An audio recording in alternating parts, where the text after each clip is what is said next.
Shalom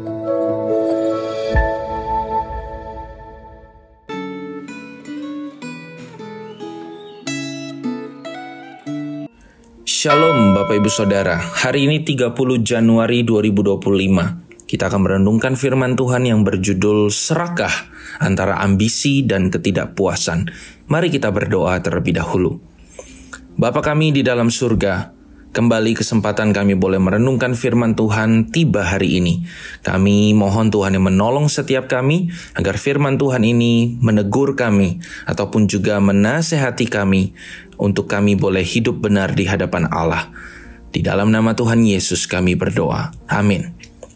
1 Raja-Raja pasal yang ke-21, ayat 23-24.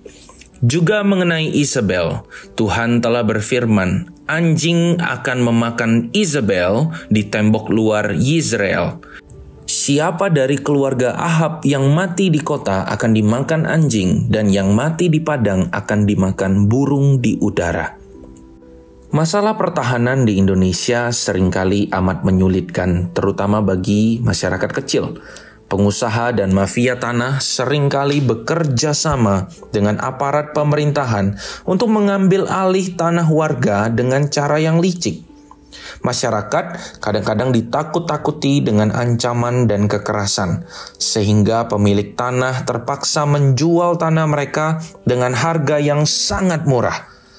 Bacaan Alkitab hari ini menceritakan kisah Nabot, seorang pemilik kebun anggur di kota Yizreel. Raja Ahab yang menginginkan kebun tersebut untuk dijadikan kebun sayur, menawarkan Nabot kebun yang lebih baik atau uang pengganti. Namun Nabot menolak tawaran tersebut karena kebun itu adalah warisan keluarga yang tidak ingin ia jual. Setelah mendengar penolakan yang menyakitkan itu, Ahab merasa kesal dan marah, lalu menceritakan penolakan tersebut kepada istrinya, Isabel. Kemudian Isabel merancang siasat jahat, yaitu membuat tuduhan palsu terhadap Nabot, bahwa Nabot telah mengutuk Allah dan raja. Dengan tuduhan itu, Nabot dihukum mati dengan cara yang kejam, yaitu dilempari batu sampai mati. Tindakan Ahab dan Isabel itu sungguh sangat keji dan tidak berperi kemanusiaan. Tuhan tidak menutup mata terhadap kejahatan itu. Tuhan memerintahkan Nabi Elia untuk menemui Ahab di kebun anggur milik Nabot.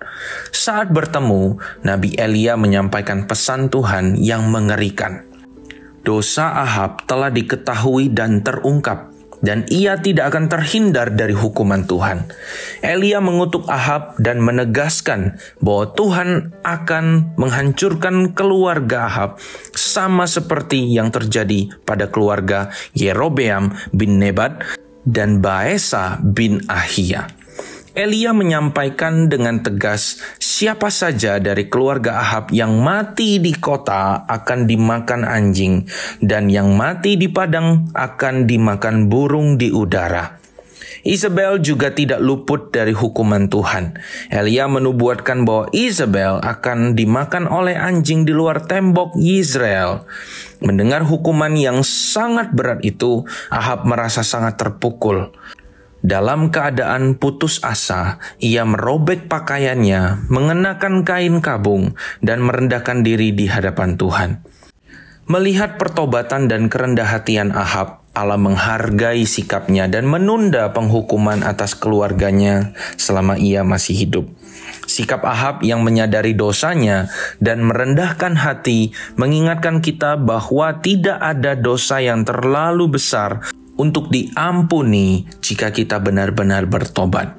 Apakah Anda sering dikuasai oleh keinginan yang amat kuat yang membuat Anda sulit memahami kebenaran dan sulit memperlakukan orang lain dengan adil? Amin. Mari kita berdoa.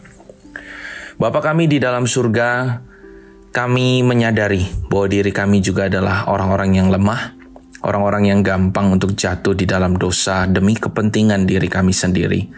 Tuhan, kami mohon belas kasihan Tuhan untuk mengampuni dan melindungi kami, agar kami tidak dengan mudahnya masuk di dalam dosa tersebut, dan biarlah hidup kami itu dipakai untuk memuliakan nama Tuhan.